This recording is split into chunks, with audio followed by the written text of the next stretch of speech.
Welcome to our lesson today. Did you know that I speak English at native speed? Of course I do, because I'm a native speaker. Now, sometimes when I'm teaching or when I'm talking to students, I naturally slow my pace, more so than when I'm talking to my friends or even talking to colleagues. So I'm going to speak at native speed. And the question is, can you understand me? What do you think? Will you be able to understand me at native speed using connected speech, using natural expressions? Well, let's find out. So, here is what we'll do. This is from my WhatsApp chats with friends and family members. And I just took sentences from this chat and I'm going to say them out loud at native speed. And then you can answer if you can understand me. So here is the first sentence directly from a native speaker in my chat. And I want you to write it down in the chat because you need to make sure you understand all the words. And then you can just put one thumbs up or thumbs down, one yes or no, and keep track of your score. So I'll say each one 3 times. And remember, at native speed. And then after, we'll talk about all the pronunciation changes and the meaning. Okay, here we go. Our weekend plans were foiled by the rain. Our weekend plans were foiled by the rain. Our weekend plans were foiled by the rain. Oh, did you get any of that? So my question is, can you understand me? Can you hear the words and do you understand the meaning as well? Now, this is something I texted to one of my friends. And I said, oh, okay, weekend plain for full rain. Ah, weekend plans refoiled by the rain. Okay. Okay. Yes, I understand. That's awesome. Well, Hidaki got rain. Awesome. So I said, our weekend plans were foiled by the rain. So maybe this student, oh, weekend plan the foil by the rain. Close. And this is the thing. Imagine you're in a meeting and for some reason, this was important to communicate in a meeting, and a client or a coworker or your boss says, our weekend plans were foiled by the rain, but you heard we can plan the foil by the rail. And then clearly there's going to be a miscommunication. But don't worry, that's why we're here. And that's why you need to study and understand connected speech. Our weekend plans were spoiled by the rain. Now, interesting, because to be foiled by has the exact same meaning as spoiled by. Spoiled in the sense of ruined. So we had a weekend plan. We were going to do yard work. Well, then the forecast said it was going to be a major storm. So we couldn't do the yard work. Our plans were interrupted. Our plans were disturbed. Our plans were changed. Our plans were spoiled, ruined, or to be very native, foiled. Foiled. Okay, I'll say it again fast, like I did the first time. Our weekend plans were foiled by the rain. So now let's look at some of the natural pronunciation. Native speakers almost always pronounce our as R, a very unstressed R. So it will be the same as you are, R. Just take that sound, R, our weekend. Now, an interesting point is to understand the division of sounds. Because in this word, weekend, there are 2 sounds. It seems like it should be week end. But because of linking, that's not the division. The division is weekend, kend, kend. Okay, repeat after me. Weekend, weekend. Awesome. So this student said, I heard R instead of our. You always will by native speakers in North America. Native speakers in North America, unless it is a voice actor reading an audio book or reading a dictionary definition, will always say our weekend, our weekend, our weekend, our family, our friends, our house, always. So just get comfortable with that. Context will make it obvious if it is our or the verb to be. You are or our. Context will make it obvious. Okay. Our weekend. Repeat after me. Our weekend. Our weekend plans were. So just making sure this is just a short sound. Were. We're foiled. Foil. Okay, so we have the word oil. Notice there's two sounds. Oil. Oil. Add a soft D. Oiled. Oiled. And then start with a f. Foiled.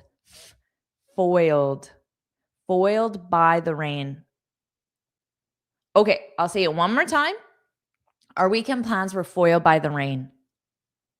Now, it's important for you to memorize this, to feel comfortable using it, that you practice. So notice this is the passive form because it's something to be foiled by something else. So maybe you could say, my weekend plans were foiled by something. We just had a weekend. Did you have something planned, but then it didn't happen because of something else? Well, then you could use this expression. So try to leave an example. I heard it like, our weekend regoiled by the rain. Yes. And that's why we're doing this exercise. So let's move on. Number 2, remember, I'll say it 3 times and you can just answer. Could you understand me? Yes or no? And it doesn't matter if you didn't. I chose these sentences specifically because they contained either a sound change I wanted to teach you or a certain expression I wanted to teach you. But remember, these are real sentences from conversations with native speakers. Okay, number 2. I gotta warn you, I have a cold. I gotta warn you, I have a cold. I gotta warn you, I have a cold. Maybe a little easier. Maybe. What do you think? Could you understand me? Anyone? Ah. Yes, this one was easier, right? Shorter, simpler speech, and expressions that you're familiar with. Whereas the first one, I knew you wouldn't know, foiled by. And that's why I chose it. Good job. Great job, Hidaki. And you got that pronunciation change as well. You got the last part. Awesome. Okay. I got to warn you, I have a cold.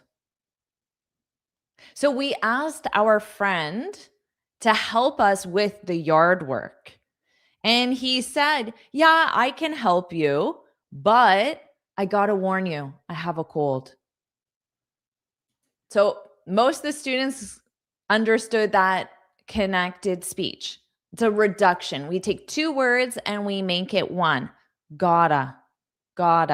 And in American English, we'll have a very soft D sound, not a T sound, because it's a T between 2 vowels. Gotta. I gotta warn you. I personally don't generally change you to ya, but many native speakers do. I don't know why I don't. It's just something I don't do, but I'll say it with ya because it's very common. I gotta warn ya. I gotta warn ya. Yeah. I gotta warn ya. I gotta warn you. So I usually pronounce it as you, but many speakers will say, yeah, I gotta warn ya. I gotta warn ya. How are ya? How are ya? Nice to see ya. It's very common. Okay, I gotta warn you. What does that mean? I gotta warn you. Remember the context. We asked our friend to help us with yard work, and the friend said yes, but then the friend said this. I gotta warn you. Gotta warn you. I have a cold. Have a, have a, have a, have a cold. Have a cold. So notice this just more of a have a cold. Okay. Yeah, basically it means be careful because I'm sick. Yeah, and you can absolutely say I have to warn you. I have to warn you. I have to warn you. Now, if I use have to, I would pronounce that T a little bit, have to, because it's coming from an F sound, have to. I have to warn you. I have to warn you. Yeah, you can absolutely use gotta or have to, and they mean the same thing in this context. Yeah, be aware, be careful. I'm giving you advanced notice about something that I think is important for you to know. So maybe if a friend is coming over to my house around 5 p.m., I might say to that friend, I got to warn you, traffic will be bad. I got to warn you, traffic will be bad. So I'm giving my friend advanced notice about something I think is important. Or maybe my friend is coming over at 5, but I say, I got to warn you, I have to leave at 6. So I'm letting my friend know that our visit will be very short. Okay, must is a modal verb. If you use must, you need the base verb. I must warn you. Native speakers generally don't use must in that context. We use must for a strong obligation or requirement, usually because of a rule or a policy. Yes, I'm live. Hello. Okay, let's keep going. Oh, and I have a cold. This isn't I'm cold, right? To have a cold means achoo. Oh, achoo. That's a cold. A cold. No, must is not for written version. Must is used for strong obligations or requirements, usually because of formal rules. For example, you must bring your passport to the airport. It doesn't matter if it's spoken or written. That's not the consideration. It's the context. This isn't a strong requirement because of a rule or regulation or an obligation. Yeah, I'm sick. I am sick. Exactly. I'm sick. I have a cold. No, cold does not mean a disease. A cold is just achoo. Okay, let's keep going. Yeah, sick. Exactly. I'm sick. So remember, to be sick, to have a cold.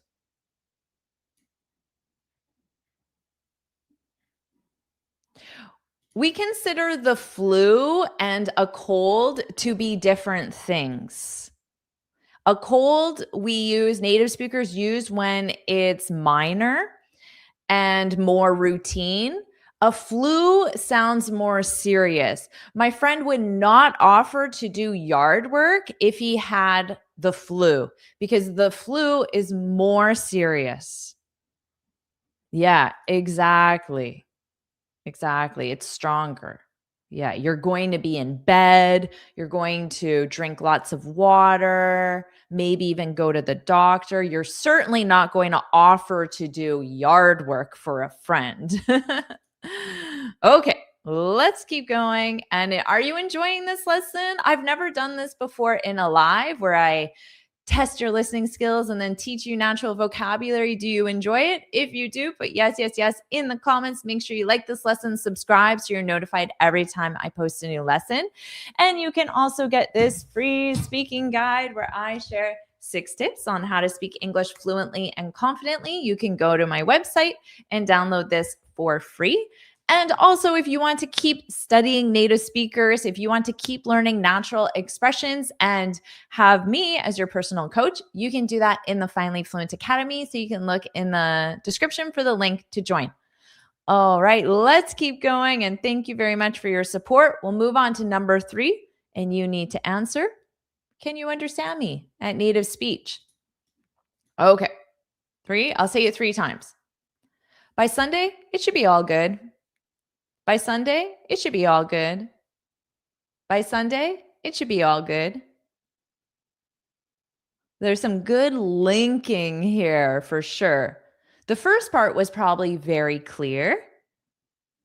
Maybe the next part, maybe the sounds were very blended together. Good job, everyone. By Sunday, it should be good. Exactly. Very nice. Just one word missing. It should be all good. Exactly. Okay. So by Sunday. Now notice even in spoken English at fast pace, I still took a pause after Sunday because there's a comma. And the purpose of the comma is to tell you to take a pause. By Sunday, it should be all good. It should be all good. Should be all good.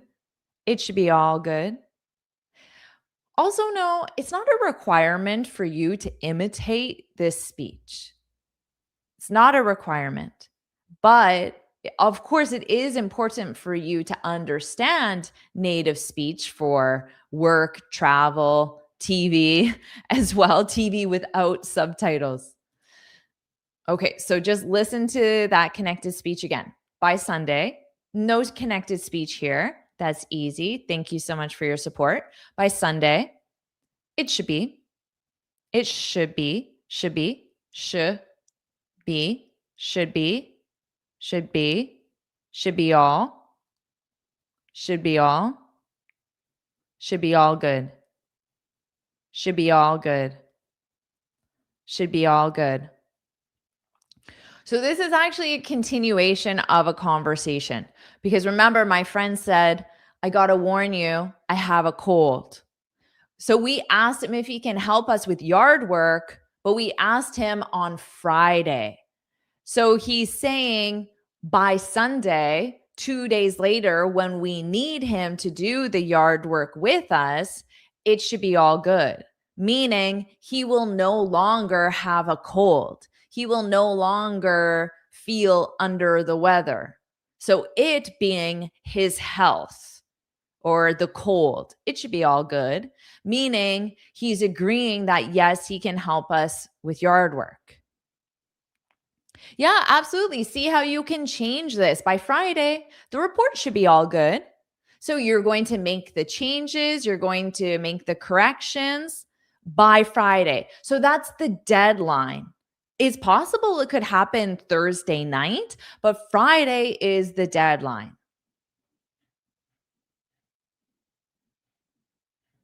Yes, of course, you can have an accent. Just come to North America. North America is filled with people from around the world. Everywhere I go in North America, I hear accents every single day. It's not the accent, it's the clarity of your speech.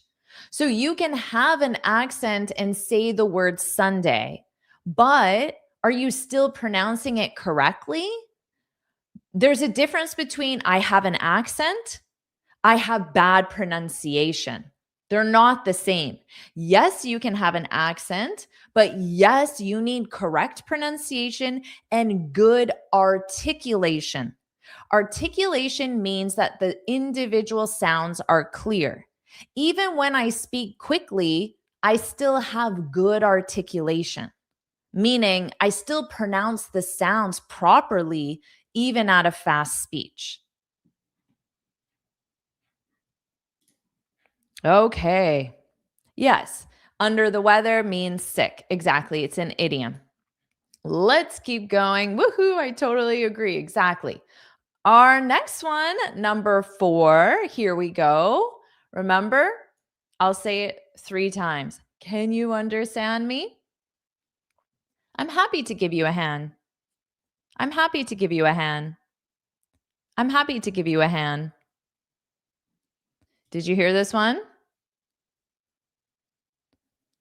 And this is also a continuation because this is something that our friend said after he said, I got to warn you, I have a cold. It should be all good by Sunday. And then he said this. Oh, look at this. Lots of students got it. Awesome job, Natalia. Great job. Great job, Alexander. Okay. I'm happy to give you a hand. So, this one, most students are familiar with this expression. But my first one, to be foiled by, isn't as common. And that's why a lot of students struggled with that. Great job, everyone. So I'm happy. So notice that contraction of I'm. I am, I'm happy. I'm happy. I'm happy. I'm happy. I'm happy. I'm happy to. I'm happy to. Now, native speakers will take a preposition like to, and because it's an unstressed word, we'll pronounce it in an unstressed way. So it becomes to. I'm happy to give ya, or to give you a, or ya a hand, give ya a hand. Now, if you use ya, you still need that other a to represent the article. So to give ya a hand, give ya a hand, give ya a hand. It's more complicated if you change you to ya, in my opinion, because you have this double a. I think it's easier to give you a, So to get from you to the a, you'll just have a little bit of a W sound. You. Repeat after me. You a hand. You a hand. To give you a hand. To give you a hand. I'm happy to give you a hand. Yeah, I'm happy to help out. I'm happy to help. Yeah. So to give someone a hand means to help. That's it. It's just an idiom to mean help. Yeah, I'd be glad to help. Very nice. So notice I'm happy. You could also say I would be happy. I'd be happy to give you a hand. You can use that as well. Love you right back. Thank you. Or simply, I'm happy to help. I'm happy to help. I'm happy to help. Let's keep going. How about our next one? Remember, I'll say it 3 times. Here we go. Do you have a minute for a call? Do you have a minute for a call? Do you have a minute for a call? All right. That's native speed. How did you do? Did you understand me?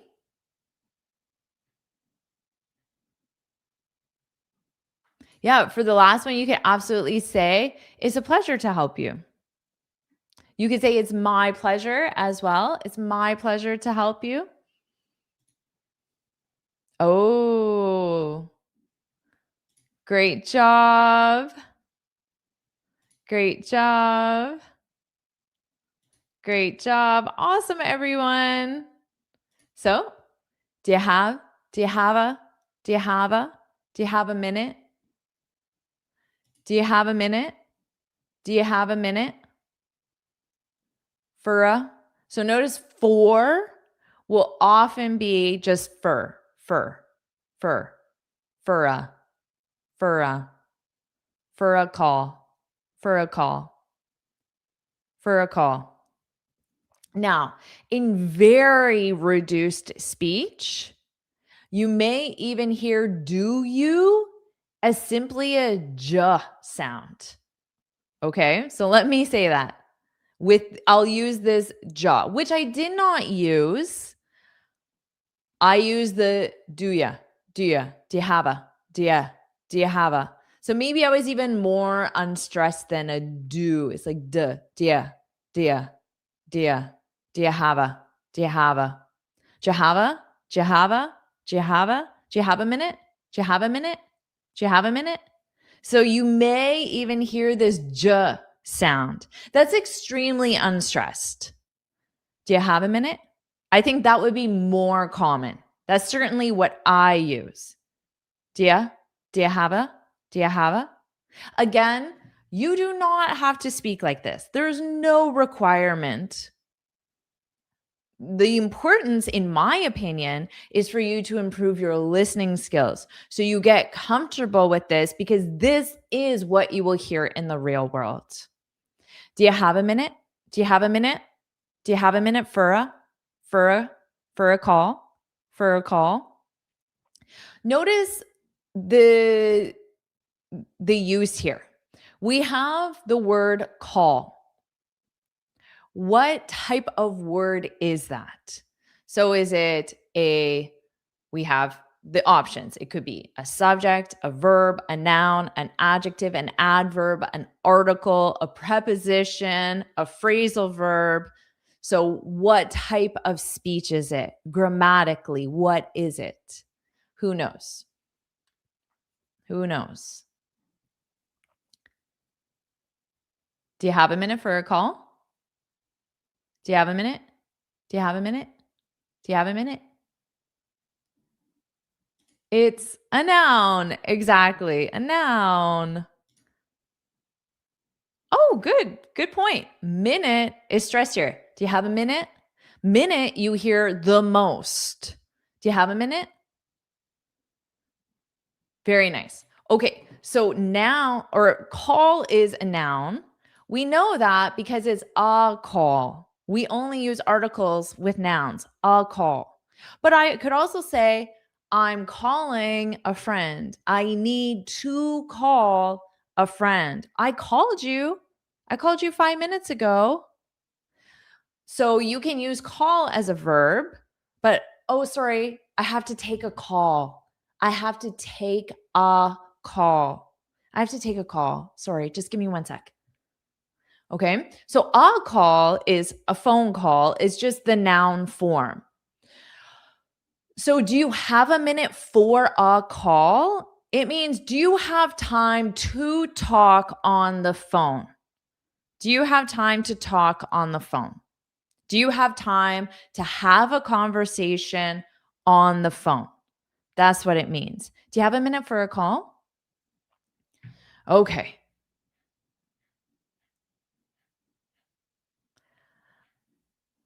Exactly. You can have that just sound. Do you have a minute? Do you have a minute?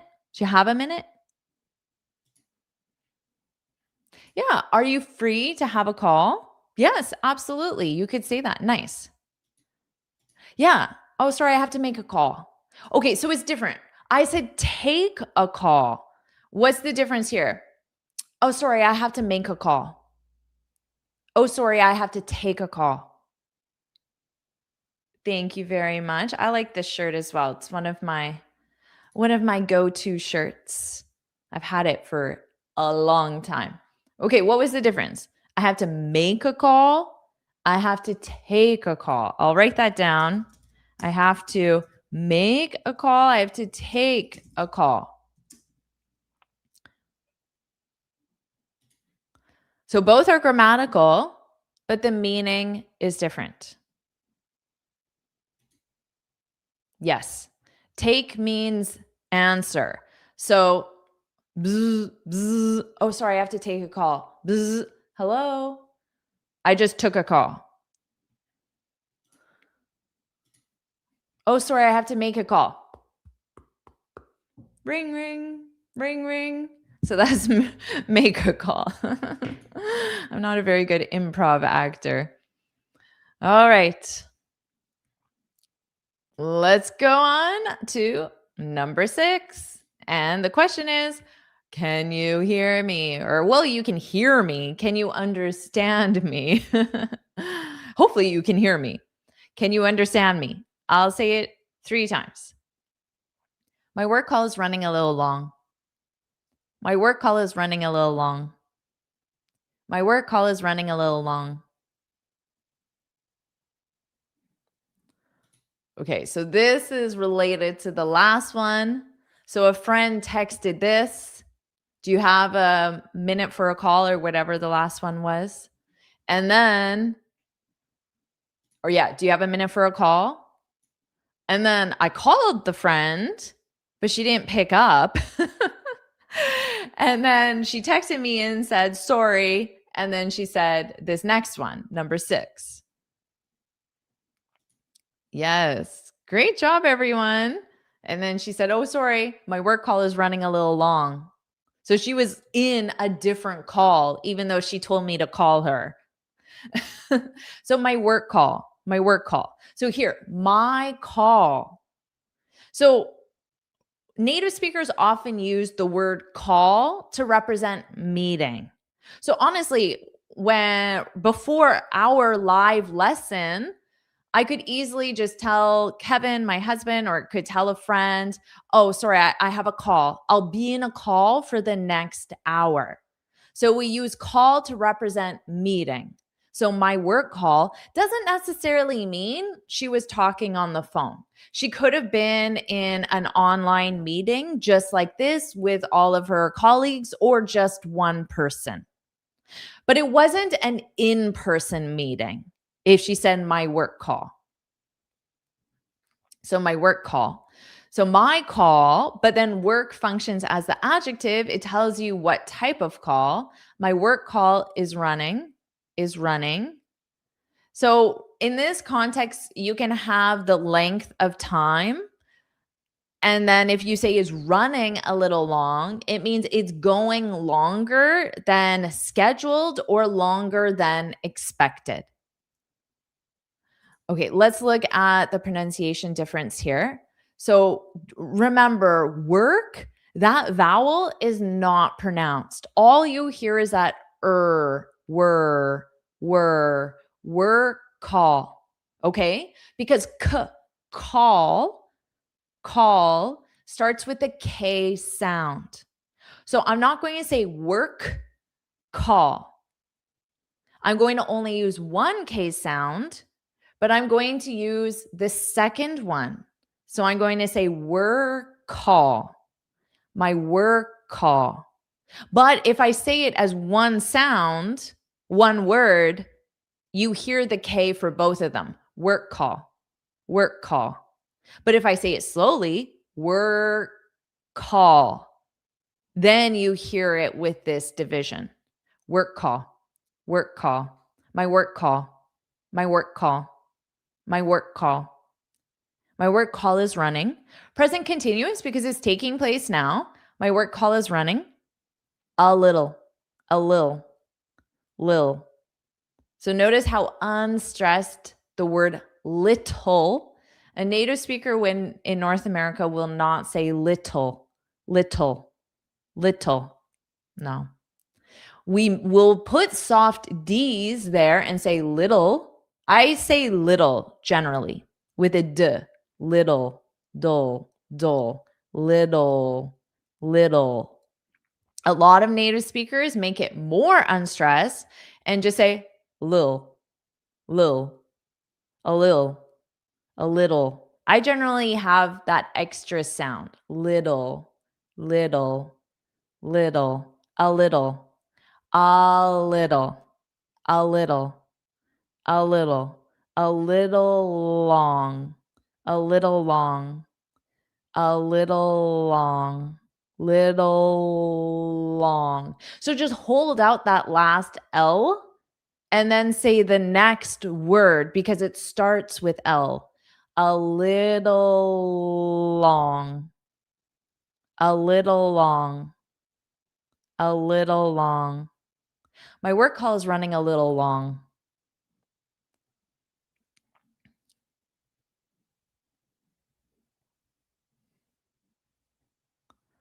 Okay.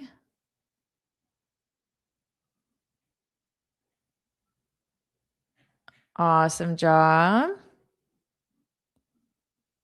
Yeah, exactly. With a soft D. Little, dull, dull, little, little.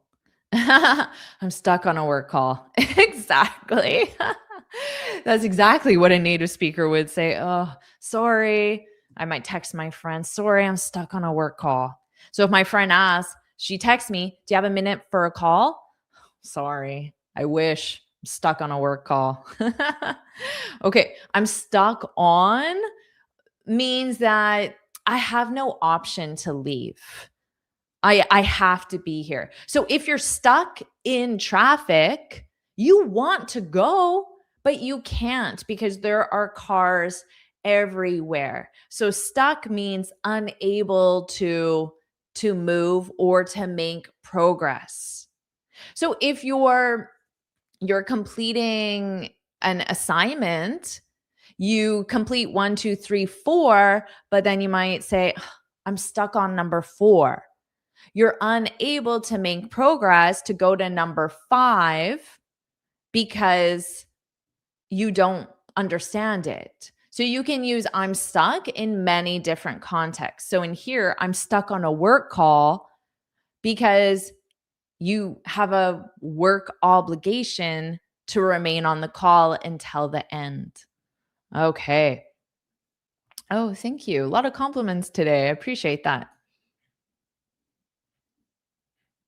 Let's keep going to number 7. Number 7. Oh, let's see. This is coming back. No, I'm not going to tell you. Okay, number 7. I'll say it 3 times. I have to move the cement to the back before Monday. I have to move the cement to the back before Monday. I have to move the cement to the back before Monday. This can be difficult because a lot of speech is understood based on context. And I didn't give you any context. That's why I started to give you context. And then I said, nope, never mind. And I didn't give you the context. Now, just understand that even native speakers, if we don't know the context, if we just walk into a conversation and someone says something, we may also struggle because we don't know the context. By context, I mean, what are we discussing? Because a lot of meaning is based on the topic. And native speakers can guess, and we might hear part of a word, but understand it because we know the context. Okay. But I'm impressed. I am impressed. See, exactly. That word, I feel like even a native speaker, if I just walked into a party and I had no idea what people were talking about, I might also struggle to understand what that word was without context. But if I gave you the context of, oh, we're building a shed, and then I said this, maybe I would understand. But I'm actually impressed. A lot of people got it. Wow. How do you guys know what cement is? I'm surprised. It's not a very common word. Why are you guys using cement in your vocabulary? That's what I want to know. I have to move the cement to the back before Monday. So this actually isn't related to the yard work that we were doing or that we needed help with. The friend that we asked to help us with yard work was also doing his own backyard project. He's building a pad to put a sauna on, and the pad needs to be made of cement.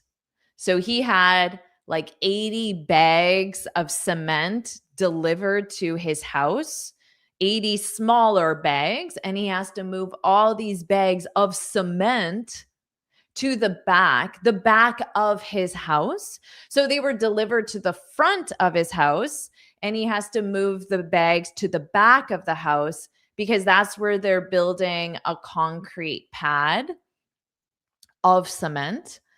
And then they're going to put a sauna on that concrete pad. Okay, I have to move the cement to the back before Monday. I'm really impressed with all of you. Wow. So have to. Remember, I explained before that if I had have and then to, you're going to hear that T sound. But with have is have to. I have to move the cement. So notice, well, everyone did great because a lot of people got that word. But notice just the syllable stress is on the second syllable. Meant. Cement. So da, cement, da, cement. Well, it seems like all my students know what cement is. So could someone please explain to Monsoon what cement is? I'd love to hear your explanation. I don't speak British English, so I only teach the English that I speak, and I speak American English. Cement is a construction material. No article.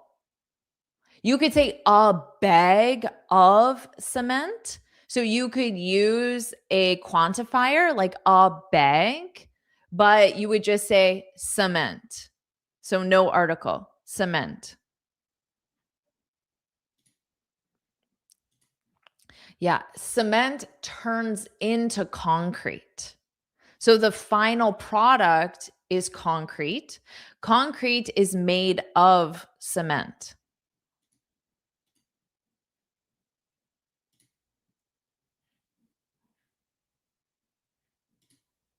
No need to apologize. Awesome. Okay, anyone else want to add to our definition? Okay, here we go.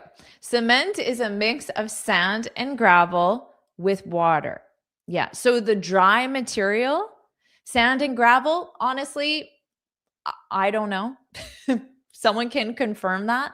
But you take the dry material, you add water, you mix it together, and then you pour it, and then you make sure it is smooth on top, and then it dries, and the dried product is called concrete.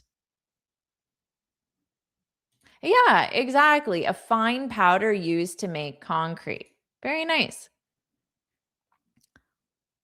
Okay, I have to move the cement to the back before Monday. Notice that rhythm. The rhythm of English is so important. I felt like there was a really good rhythm in this. I have to move the cement to the back before Monday. And that's because there just happens to be stressed words: move, cement, back, Monday. So those are the words you hear the most. And then the other words are the unstressed words. So it sounds more like da da, da da, da da. I have to move the cement to the back before Monday. So it's really important to get that rhythm. We are live, everyone. Okay. Yes, you use it for construction. Exactly. Okay, let's keep going, everyone. I'm very impressed that so many people understood cement. Number 8. Let's keep going. Yeah. Ready? I'll say it 3 times. The kid who used to mow the lawn is going to help out. The kid who used to mow the lawn is going to help out. The kid who used to mow the lawn is going to help out. How'd you do? I have no idea. Do they use the word cement in dentistry? I don't know. I've never heard a dentist talk about cement, but I'm not a dentist. And I haven't had a lot of dental work done, so I'm not sure. If someone is a dentist, you can let me know. I've never heard that terminology. Okay. The kid he used a model on. I like this. The kid. Oh. Chris did a really good job. DV6 did a really good job. Oh, your dad is a dentist. No, they don't. I've never heard that terminology. Do you know what they would call that material? I don't know.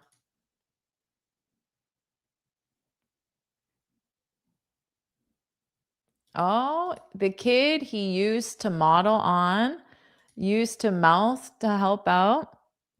Very nicely done. I'll say it one more time.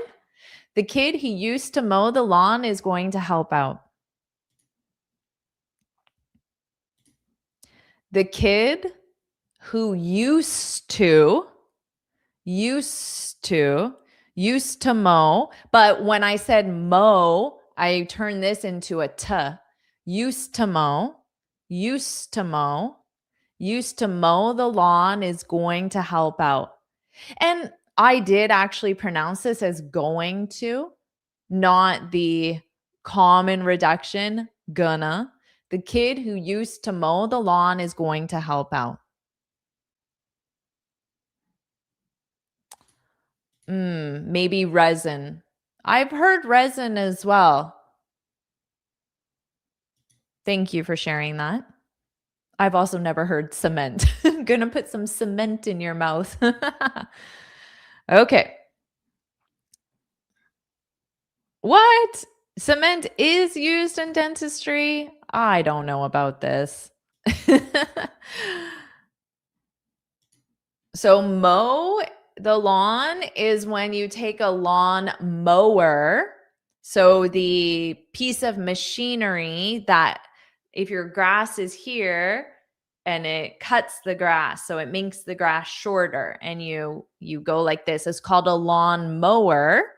And you can say mow the lawn, mow the grass, cut the lawn, cut the grass. So you can use mow or cut, and you can use lawn or grass. Resin is the proper word for dentistry. Exactly. Cut the grass. Okay. So the kid who used to mow the lawn, what does that mean? So just the kid. There's a kid and it's a specific one. And why is it specific? Because it's the kid who used to mow the lawn. That's what makes the kid specific.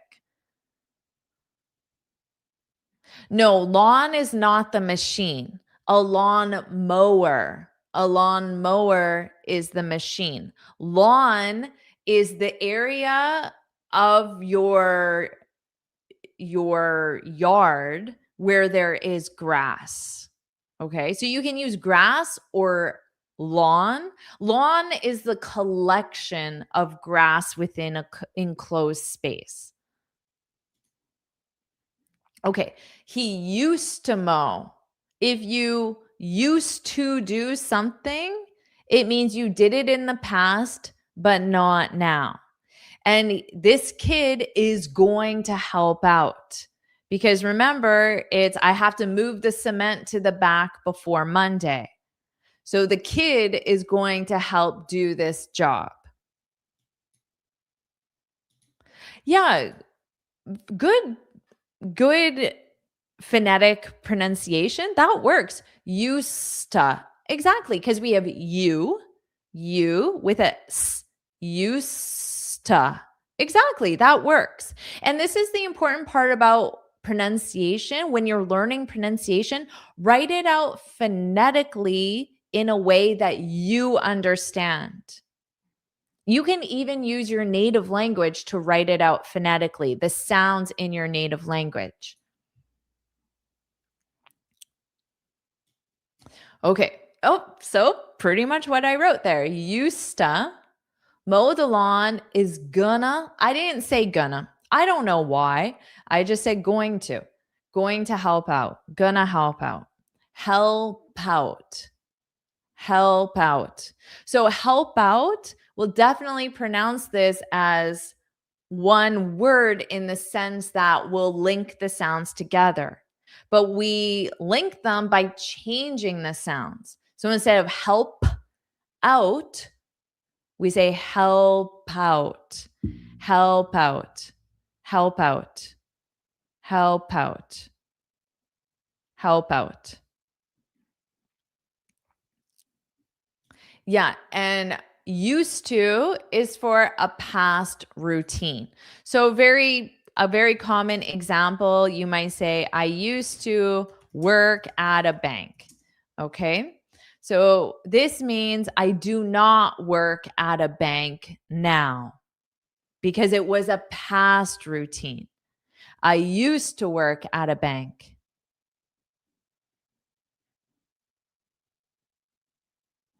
Oh, we're still talking about the dentist. I love it.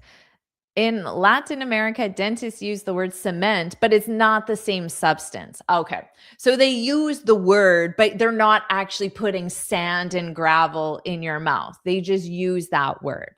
That's understandable. No, it's not a true example. It's just my go to example for teaching used to.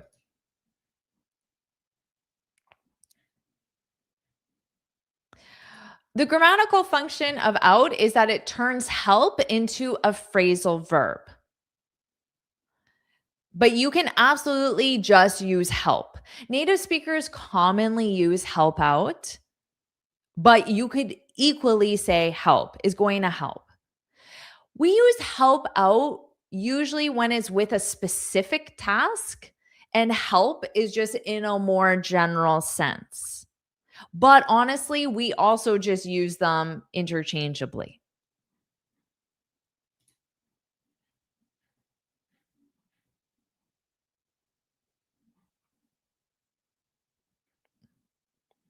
Okay. Good job, guys. Let's keep going to number 9. This will be our last one. Ready? I'll say it 3 times. The kid is the backup plan. The kid is the backup plan.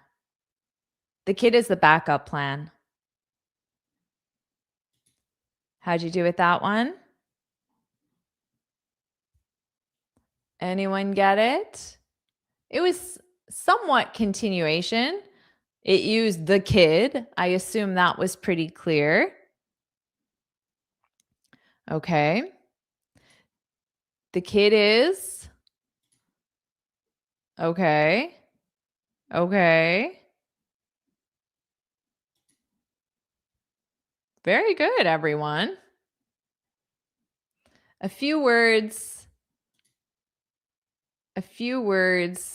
missing in some, but honestly, I'm really impressed. Very nicely done. Okay.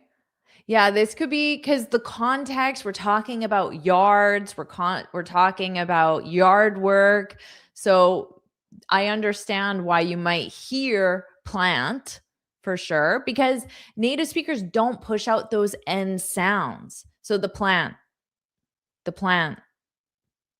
I just said plant and held the T, which sounds exactly like plant. It's a little slightly different because plan, you let that N go a little bit. But if I say plant, but if I don't push out that T, I'll end the N sound, plant. Okay, so plant, but I won't push out that T, plant, plan. So notice when I say plan, I'll let the N go out more. Plant, plan.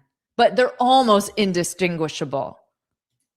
And based on the context, it did make sense that we were talking about plants.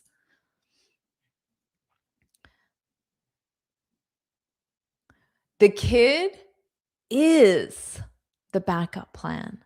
Huh. What does that mean? Help out just means help. So sometimes we use help out to mean help with a specific task, but it can also just mean help.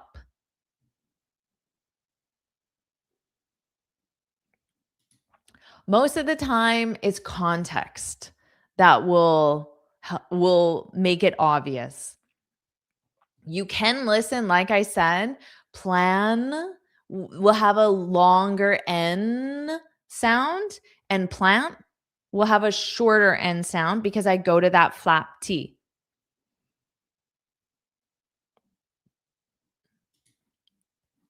Yes, the kid is option B.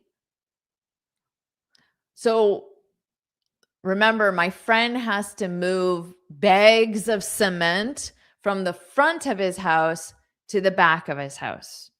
He needs help. So one option is ask this kid to help. Another option, to ask his friends to help. Another option, I don't know, hire someone to help. Another option, do it by yourself. So those are different options. So the backup plan is plan B. So maybe if you're planning an outdoor party, well, if it's outdoors, what if it rains? You might have someone's house available as a backup plan, a plan B. If it rains, don't worry. We'll all go to my mom's house because she has a really big house and we can all fit. But that's the backup plan. We'll only use it if we need it. Yeah, so you can think of it as a plan B or simply just, an alternative plan if your original plan doesn't work. The kid is the backup plan. So interestingly, because some people said the kid has a backup plan, that's not what I said. However, it is grammatically correct because the kid has a backup plan. It means the kid possesses. So let's say the kid is having a party and the party is an outdoor party. And then the kid asked his mom if they can go to her house if it rains. So the kid has a backup plan. But in my sentence, the kid is the backup plan. So option 1, friends will help move the cement. If friends are not available, well, then we'll ask the kid to move the cement. So the kid is the backup plan. So they're very different in meaning. So notice this one in this one as well, the kids, the. I wouldn't say the kid is the backup plan. The kids, the kids the. Now, if I said